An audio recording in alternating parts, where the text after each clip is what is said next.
એનટીએસી tutorials by Anil sir અને exam એચીવર્સ YouTube channel પ્રસ્તુત કરે છે રાષ્ટ્રીય પ્રતિભા શોધ પરીક્ષાનો online course available at anilmule.blogspot.com. આજે આપણે એનટીએસીમાં પૂછાયેલા પ્રશ્નો અંતર્ગત 41મું પ્રકરણ દર્પણ આકૃતિ મિરર ઇમેજ વિશે જોઈશું. તો ચાલો શરૂ કરીએ. દર્પણ આકૃતિ મિરર ઇમેજ. વિદ્યાર્થી મિત્રો, તમે જ્યારે અરીસામાં તમારી પોતાને જુઓ છો અને તેમાં તમે જ્યારે ડાબી આંખ બંધ કરો છો ત્યારે તમારા અરીસાની જમણી આંખ બંધ થાય છે. તમે તમારો ડાબો હાથ ઉપર કરો છો તો અરીસામાં જમણો હાથ ઉપર થાય છે. આ વસ્તુ તમને ખ્યાલ હશે. અરે એટલે સુધી કે તમે પેલા કમળનો ક જ્યારે તમે અરીસાની સામે ધરો ને તો એ ટપાલીનો ટ અને એનામાં ત્રાસી લીટી એટલે કે ઊંધો વંચાય છે. પછી તમને યાદ હોય તો ડબ્બાનો ડ તમે મૂકો તો એ ટપાલીનો ટ વંચાશે. વિદ્યાર્થી મિત્રો, એ જ થઈ મિરર ઇમેજ. મને યાદ આવ્યું હસવાની વાત કે હું નાનો હતો અને મ્યુઝિયમમાં ગયો હતો. ત્યાં જાત જાતના મિરર મૂક્યા હતા. એમાં એક મિરરમાં હું ખૂબ લાંબો અને એક મિરરમાં હું ખૂબ ટૂંકો દેખાતો હતો. અરે એક મિરરમાં તો એટલો જાડો દેખાતો હતો કે પૂછો નહીં. હું તો જોઈને ગભરાઈ ગયો ને પછી નક્કી કર્યું કે આવા અરીસામાં આપણે તો જોવાનું જ નહીં, પણ મજા આવે. તો ચાલો આપણે શરૂ કરીએ. પ્રશ્ન 1 છે મિરર ઇમેજ. આ પહેલો જે છે ઇમેજ, તેના અરીસા સામે ધરતા તે કેવી દેખાશે તેના માટે અહીં 4 વિકલ્પ આપવામાં આવ્યા છે. જેમાં તમે જોશો તો વિકલ્પ એ, વિકલ્પ બી, વિકલ્પ સી અને વિકલ્પ ડી. વિદ્યાર્થી મિત્રો, એક મહત્વની વાત કહું તમને કે મિરર ઇમેજમાં ડાબે જમણે ઉલટાય છે. એટલે કે જે ડાબી બાજુ છે તે જમણી બાજુ જતું રહે અને જે જમણી બાજુ છે તે ડાબી બાજુ જતું રહે. તો ચાલો આપણે શરૂ કરીએ. તો અહીં આ ગોળ ટપકું તમે જુઓ છો. આ ગોળ ટપકું એ જમણી બાજુ જતું રહેશે. તો ચાલો ચેક કરીએ. આ થઈ મિરર ઇમેજ. જોયું ને, આ જમણી બાજુ જતું રહ્યું. આ ગોળ ટપકું અહીં ડાબી બાજુ છે અને મિરરમાં જમણી બાજુ. ત્રાસી લીટી પણ ડાબી બાજુ, મિરર ઇમેજમાં જમણી બાજુ. અહીં 2 લીટી છે, અહીં પણ 2 જ લીટી રહેશે.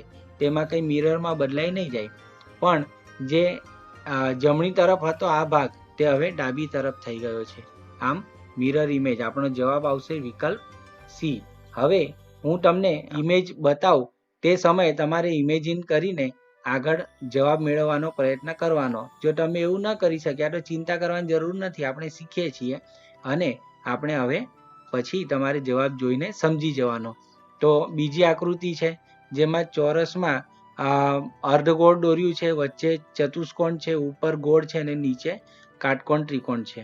હવે આ આકૃતિમાં ધ્યાનપૂર્વક જોતા તમને જણાશે કે એક તો તેનો ઈંડા આકાર છે તે ડાબે જમણે ઉલટાઈ જશે. એટલે કે જે નીચેનો ભાગ ડાબી તરફ ઝૂકેલો હતો, જમણી તરફ હતો, તે હવે ડાબી તરફ થઈ જાય છે. કાટકોણ ત્રિકોણ પણ તમે જોશો તો તમને તરત ખ્યાલ આવી જશે. આ જુઓ, અહીં કાટકોણ ત્રિકોણ એ પણ પલટાઈ ગયું છે ને. તો આપણો જવાબ આવશે વિકલ્પ બી. ચાલો હવે હું તમને સમય આપું છું 3 થી 5 સેકન્ડ. ચાલો, આ 7 છે. હવે બીજી મહત્વની વાત વિદ્યાર્થી મિત્રો, અહીં જુઓ, અહીં અરીસો ક્યાં છે? તો અહીં અરીસો નીચેની તરફ છે. એટલે કે આને ડાબે જમણે નહીં પણ ઉપર નીચે ઉલટાશે આ. કારણ કે અહીં અરીસો નીચેની તરફ છે. તો જે ભાગ ઉપર હશે તે નીચે આવી જશે અને જે ભાગ નીચે હશે તે ઉપર આવી જશે. તો આવું સમજીએ. ચાલો કઈ રીતે થશે. તો અહીં તમે ધ્યાનથી જુઓ. આ જુઓ, આ અરીસો હું ધર્યો. અને બીજી વાત વિદ્યાર્થી મિત્રો, આને જળ પ્રતિબિંબ પણ કહેવાય. એટલે કે પાણીમાં રચાતું પ્રતિબિંબ. હવે પાણી હંમેશા કઈ તરફ હોય? પાણી હંમેશા નીચે હોય છે અને એટલા માટે દર્પણ આકૃતિમાં આ જળ પ્રતિબિંબ આકૃતિ પણ કહેવાશે. તો આમાં તમે જોયું કે 7 છે તે ઉલટો થઈ ગયો છે. 7ના માથા પર બિંદી ઉપર તરફ હતી જે પ્રતિબિંબમાં નીચેની તરફ આવી ગઈ છે. દીવાની જ્યોત જેવો ભાગ જે ઉપરની તરફ હતો તે નીચે આવી ગયો છે. આમ અહીં તે બદલાય છે. હવે તમે જવાબ કહેશો યસ, વિકલ્પ એ. પ્રશ્ન નંબર 4 જુઓ.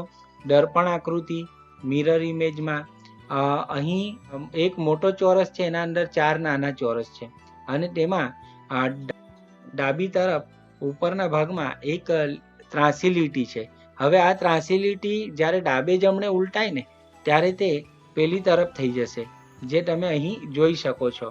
તો આમાં તમે હવે ધ્યાનપૂર્વક જુઓ તો કઈ આકૃતિ છે આ, વિચાર કરો. આ છે આકૃતિ સી. Very good. ચાલો પ્રશ્ન 5 જુઓ. હવે આમાં ઉપર નીચે સ્ટાર છે, વચ્ચે 3 બિંદી છે. ડાબી તરફ ઉપરની તરફ એક બિંદી છે અને જમણી તરફ નીચેની તરફ એક બિંદી છે. હવે ડાબે જમણે ઉલટાય એટલે જે વચ્ચે છે તે તો વચ્ચે જ રહેશે, તેનું સ્થાન બદલાશે નહીં, પણ જે ડાબી તરફ છે તે જમણી તરફ આવી જશે. ચાલો તો આપણે પલટાવીએ, હવે ડાબે જમણે ઉલટાવીએ. તો અહીં આપણે જોયું કે જે ઉપરની તરફની બિંદી ડાબી તરફ હતી તે હવે જમણી તરફ થઈ ગઈ છે, બરાબર ને? આમ આકૃતિમાં આપણો જવાબ આવશે વિકલ્પ ડી. પ્રશ્ન નંબર 6 જુઓ. 9T અહીં છે, એને દર્પણમાં જોતા તે કેવું દેખાશે? તો સૌપ્રથમ તો આ તમે જાણો છો તેમ કે જે પહેલા હોય તે પછી આવી જશે અને જે પછી હોય તે પહેલા આવી જશે. તો અહીં 9T તમે જુઓ, હું ડાબે જમણે ઉલટાવી રહ્યો છું. તો ઉલટાવતા ટી છેલ્લે હતો તે પહેલા આવી જાય છે અને 9 પહેલા હતો તે છેલ્લે જતો રહે છે. આમ ટી અને 9, પરંતુ તેનો આકાર પલટાઈ જાય છે. આમ અહીં ધ્યાનપૂર્વક જોતા વિકલ્પ બી જવાબ આવે છે. પ્રશ્ન નંબર 7 જુઓ. 2 ને અરીસામાં જોતા તે કેવો દેખાશે? ચાલો ચેક કરીએ. અરીસો આપણે લઈ આવ્યા છીએ, આ જુઓ અરીસો, અને તેને પલટાવતા તે એસ પણ નીચે ખાચો, એટલે કે ઉલટો એસ જેવું દેખાશે, જે વિકલ્પ બી છે. પ્રશ્ન નંબર 8 જુઓ. 6 છે, તેને દર્પણ આકૃતિમાં આપણે જોવાનું છે. તો 6 ને દર્પણ આકૃતિમાં જોતા ચાલો પલટાવીએ ઇમેજ. તમે ઇમેજિન કરો શું જવાબ છે. આ વિકલ્પ કયો છે જણાવો તો. આ વિકલ્પ છે વિકલ્પ બી. પ્રશ્ન નંબર 9 જુઓ. જી છે. આ પ્રશ્ન જી ને ઉલટાવીએ અરીસામાં અને અરીસામાં જોતા તે કંઈક ઉલટો જી દેખાશે, જે છે વિકલ્પ ડી. ચાલો વિદ્યાર્થી મિત્રો, તમને 10 સેકન્ડ આપું છું. ઠળિયાનો ઠ કયો આવશે? એ નહીં આવે, કારણ કે કોઈ પણ અરીસામાં ડાબે જમણે ઉલટાય છે, ઉપર નીચે નહીં, એટલે એ નહીં આવે. તે સી પણ નહીં આવશે અને ડી પણ નહીં આવશે, કારણ કે તે આકૃતિ આડી થઈ જતી નથી, 90 અંશના ખૂણે વળતી નથી. તો આપણો જવાબ આવશે વિકલ્પ બી, જે તમે સરળતાથી જોઈ શક્યા છો. પ્રશ્ન નંબર 11 જુઓ. ક. તો હવે ક ને પહેલા તો અહીં તમે ધ્યાનથી ક લખો છો, એને હવે ટ લખવાનું, કારણ તે ક નો ટ જેવું થઈ જશે અને આડી લીટી પાડવાની. તો આ જે ખાચો છે ઉપર સીધો, તે ઉપર જ હશે, જે અહીં કંઈક જોવા મળે છે. તે આડો 90 અંશના ખૂણે વળતો નથી અરીસામાં કોઈ પણ આકૃતિ, તો એ અને ડી નહીં આવે. વિદ્યાર્થી મિત્રો, આનો જવાબ તમે 2 રીતે શોધી શકો. એક તો ડાયરેક્ટ સેમ આકૃતિ શોધીને, અથવા તો કઈ નથી તેના પર ચોકડી મારીને, કે એ નથી, આ પણ નથી, કારણ અહીં જે નીચે જે વળાંક છે તે મોટો છે અને પલટાવતા તેનો વળાંક પણ મોટો જ હોવો જોઈએ, તે નાનો થઈ જાય નહીં. તો બી નથી, ડી નથી, માટે જવાબ આવશે માત્ર ને માત્ર સી. પ્રશ્ન નંબર 12 જુઓ. અહીં 3,20,095, આને અરીસામાં જોતા આ આકૃતિ આપણને કેવી દેખાશે તે ચાલો ચેક કરીએ. તો સૌ પ્રથમ તો ડાબે જમણે ઉલટાતા જે આકૃતિ ડાબી તરફ પ્રથમ હતી 3, તે જમણી તરફ 3 છેલ્લે જતો રહેશે. પછી 2 આવશે, પછી 00, પછી 9 અને છેલ્લે 5 છેલ્લે આવે છે, જે મિરર આકૃતિમાં પહેલા દેખાશે. આમ હવે આવી આકૃતિ કઈ છે એ તમારે શોધવાનું. તો એ આકૃતિ છે વિકલ્પ બી. પ્રશ્ન નંબર 13 જુઓ, G.T. હવે આમાં ડાબે જમણે પલટાવતા જે છેલ્લે છે તે પહેલા આવશે. તો ટી છે એના પછી ડોટ છે, તો હવે ડોટ પહેલા આવી જશે. તો ડોટ પહેલા આવી જાય પછી ટી નો કોઈ પણ રીતે જુઓ, અરીસામાં જુઓ તો પણ એ ટી જ વંચાય, અને પછી ફરીથી ડોટ આવશે અને પછી જી આવશે જે ઉલટો આવશે. તો ચાલો અરીસા આપણી પાસે છે, પલટાવીને ચેક કરીએ. આ પલટાઈ દીધું અરીસામાં, તો એ કેવું દેખાય છે? વિકલ્પ ડી. ત્યાર પછી તમે જુઓ 14મો પ્રશ્ન, જેમાં પ્રેયર લખેલું છે અને તેને અરીસામાં જોતા તે કેવું વંચાશે તે આપણે નક્કી કરવાનું છે. તો ધ્યાનપૂર્વક જોતા પી જે શરૂઆતમાં છે તે છેલ્લે થઈ જશે અને આર જે છેલ્લે છે તે પહેલા આવી જશે. તો પી અને આર એવો જોવાનું છે.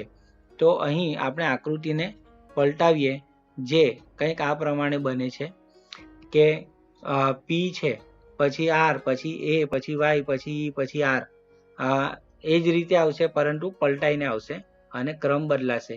અહીં એવું બને 4 વિકલ્પોમાં જોડની ખોટી આપી હોય, અથવા તો ડાબે જમણે ન ઉલટાવીને ઉપર નીચે ઉલટાવીને તમને રજૂ કર્યું હોય, તો તમારે એમાંથી સાચી મિરર આકૃતિ શોધવાની છે.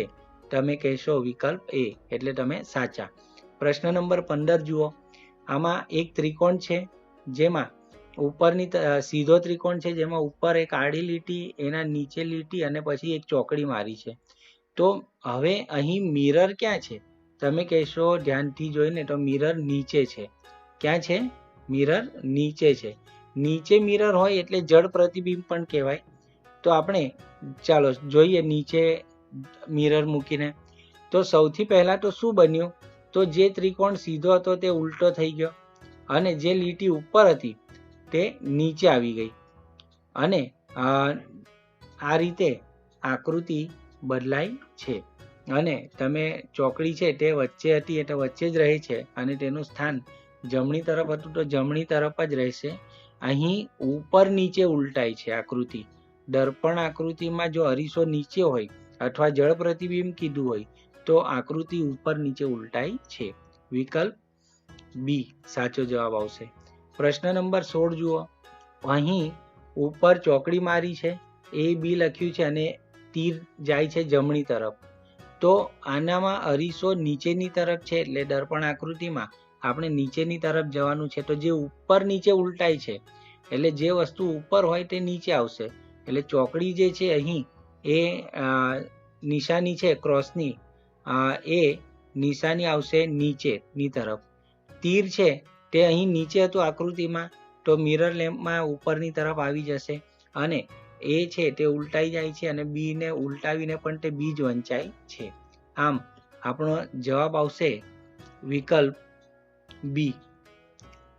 પ્રશ્ન નંબર 17 જુઓ, અહીં એકના માથા પર બિંદી છે અને બેના પગ પાસે સ્ટાર છે. તો આપણે શોધીએ તો આને ઉલટાવવાનું છે, એટલે કે મિરર આકૃતિ શોધવાની છે. તો ડાબી તરફ છે એ જમણી તરફ જતું રહેશે, તો એક છે એ બે તરફ જતો રહેશે. અને બીજી વાત કે જે એકના માથા પર બિંદી હતી ડાબી તરફ, તે હવે એકના માથા પર બિંદી છે જ પણ તે જમણી તરફ જતી રહેશે. અને બેના પગ નીચે પૂંછડી પાસે તારો છે, તે તારો તો છે જ. આમ આપણો જવાબ આવશે વિકલ્પ સી. તમે વિડીયો પોઝ કરીને આકૃતિ જોઈ શકો છો અને સાચો જવાબની કલ્પના કરી શકો છો, અને પછી વિડીયો આગળ વધારીને જવાબ સાથે મારા જવાબની તુલના કરી શકો છો. પ્રશ્ન નંબર 18 જુઓ, અહીં એક બિલાડી છે જેને એક જ આંખ છે, એક જ કાન છે અને એક જ પગ છે. તો અહીં બિલાડીનો જે કાન છે એ ડાબી બાજુ કાન છે, તો દર્પણ આકૃતિમાં તે જમણી બાજુ જતો રહેશે. તો આપણે ધ્યાનપૂર્વક જોતા અહીં 4 આકૃતિમાં જમણી બાજુ કાન આપેલો છે, તો આના આધારે કામ થશે નહીં. બીજું છે એની આંખ જમણી બાજુ છે, તો મિરરમાં ડાબી તરફ આવી જશે. તો આકૃતિ એ અને આકૃતિ ડી આનામાં એવું થાય છે. તો આકૃતિ એ અને ડી માંથી સાચો જવાબ હશે. હવે એના પગ જુઓ કે એનો પગ જમણી તરફ છે તે ડાબી તરફ આવી જશે, તો અહીંયા આવી ગયો છે. અને અહીંયા ડી માં જુઓ 2 પગ છે, એકના 2 પગ થોડા થઈ જાય અરીસામાં, એટલે આપણે જવાબ આવશે વિકલ્પ એ. ચાલો એનિમેશન થ્રુ પણ જોઈ લો, બરાબર ને. પ્રશ્ન નંબર 19 જુઓ, 1 2 3 4 5 6. હવે આનામાં પણ જે 1 છે એ છેલ્લે જતો રહેશે, આપણને ખબર છે. તો 1 2 3 4 5 6, અહીં જુઓ 1 પછી 3 કરી નાખ્યા છે. હવે જે સંખ્યા 2 હતી બીજા ક્રમે, તે છેલ્લેથી બીજા ક્રમે 2 જ હોય, તેનો અંક બદલાઈ જાય નહીં. તો અહીં આપણે ડાબે જમણે ઉલટાવતા કંઈક આ પ્રમાણે આપણને મિરર આકૃતિ પ્રાપ્ત થાય છે, જે 1 2 3 4 5 6 ક્રમ ઉલટો આવે છે. પ્રશ્ન નંબર 20 જુઓ, અહીં એક તીર, રાઉન્ડ તીર છૂટે છે અને ઉપરની દિશામાં જાય છે. આ નું મિરર અહીં છે, તો દર્પણ આકૃતિમાં જોતા તે ઉપરની તરફ છે તો ઉપરની તરફ જ રહેશે, પરંતુ તીર અહીં છે એ ડાબી તરફ છે કે જમણી તરફ? તમે કહેશો કે તીર જમણી તરફ છે, તો આકૃતિમાં તે ડાબી તરફ આવી જશે. તો અહીં આકૃતિ તમે સમજી ગયા છો, વિકલ્પ સી. પ્રશ્ન નંબર 21 જુઓ, અહીં એક સમઘન આપ્યો છે, જેમાં આ ત્રાંસી લીટી જે છે તે જે રીતે છે મિરરમાં તેનાથી બિલકુલ ઉલટી રીતે પાછળની તરફ જ રહેશે. આ ત્રાંસી લીટી જે પાછળની તરફ છે ને, મિરરમાં પણ પાછળની તરફ જ રહેશે. તો ચાલો જોઈએ, અહીં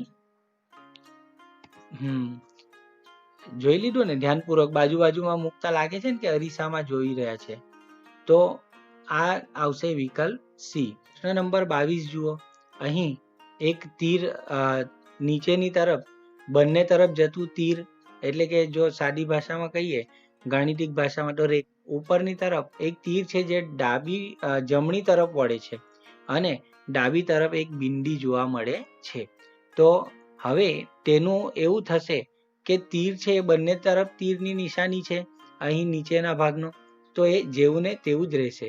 પણ જે ડાબી તરફની બિંદી છે તે જમણી તરફ જતી રહેશે.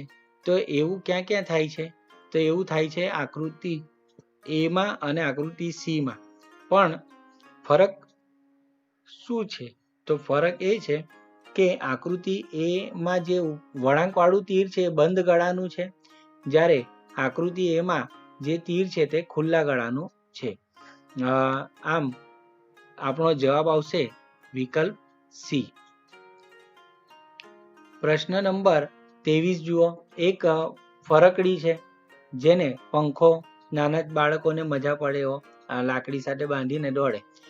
2 સફેદ ભાગની ડાબી તરફ 2 ભાગ કાળા છે અને આપણા જવાબમાં જમણી તરફ 2 ભાગ કાળા થઈ જશે.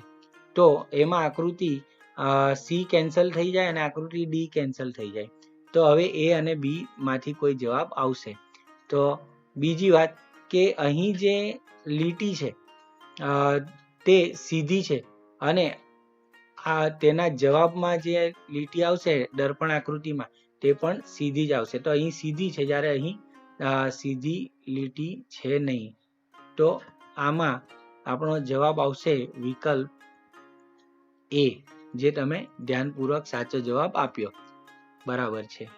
પ્રશ્ન નંબર 24 જુઓ, અહીં એક ચોરસ બનાવવામાં આવ્યો છે, જેમાં ચારે બાજુ થોડો રેખાખંડ ઉમેરવામાં આવ્યો છે, તેમજ જમણી તરફ નીચેના ભાગમાં એક કાટકોણ ત્રિકોણ બનાવવામાં આવ્યો છે.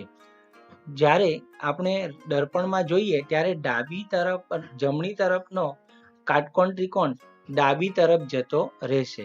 એટલે હવે તે આકૃતિ એ અને બી માં તેવું થાય છે, આકૃતિ સી અને ડી માં તેવું થતું નથી. તો એ બી માંથી કોઈ જવાબ આવે.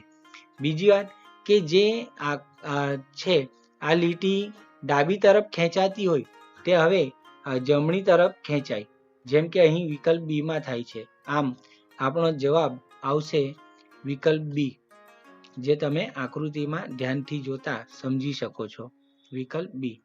પ્રશ્ન નંબર 25 જુઓ, લખ્યું છે પોન્ડ એક ચોરસમાં હવે એને અરીસા સામે આને જોતા પી છે એ સૌથી પહેલા છે, તો એ આપણને ખબર છે કે આકૃતિમાં અરીસામાં જોતા તે સૌથી છેલ્લે જતું રહે છે, તો અહીં સૌથી છેલ્લે જતું રહ્યો પી. હવે ડી છે એ સૌથી છેલ્લે છે, તેને જો પલટાવીએ ને તો તે બી બની જાય છે. એન અને ઓ તમે જુઓ તો આ પ્રમાણે રચાશે. ઓ ને અરીસામાં જોતા તે જેવો ને તેવો જ દેખાશે. આમ આ ધ્યાનપૂર્વક જોતા આકૃતિ સી મિરર ઇમેજ છે. પ્રશ્ન નંબર 25 જુઓ. અહીં ધ્યાનથી જોતા એક તીર છે જે વર્તુળમાંથી ડાબી તરફ ઉપરની દિશામાં જાય છે. હવે આપણા જવાબમાં દર્પણ આકૃતિ માટે જમણી તરફ ઉપરની દિશામાં જવું જોઈએ, તો એવું થાય છે આકૃતિ સી અને આકૃતિ ડી માં. હવે આમાં આ જે બિંદી છે આનો ફરક પડશે, તો ચેક કરીએ કે બિંદીનો શું ફરક પડે. હવે ધ્યાનથી જોતા બિંદી એ રેખાખંડના ઉપરના ભાગમાં છે, તો આપણા જવાબમાં પણ બિંદી રેખાખંડના ઉપરના ભાગમાં જ આવશે. અહીં નીચેની તરફ જતો રહે છે ડી માં, એટલે એ નહીં આવશે અને આપણો જવાબ આવશે વિકલ્પ સી. વિદ્યાર્થી મિત્રો, આ ચેનલ પસંદ પડી હોય તો લાઈક અને સબસ્ક્રાઈબ કરજો. તમે અત્યાર સુધી વિડીયોમાં બન્યા રહ્યા તેનો અર્થ કે તમે મેરિટમાં આવવા માટે કટિબદ્ધ છો. Very good. Thank you.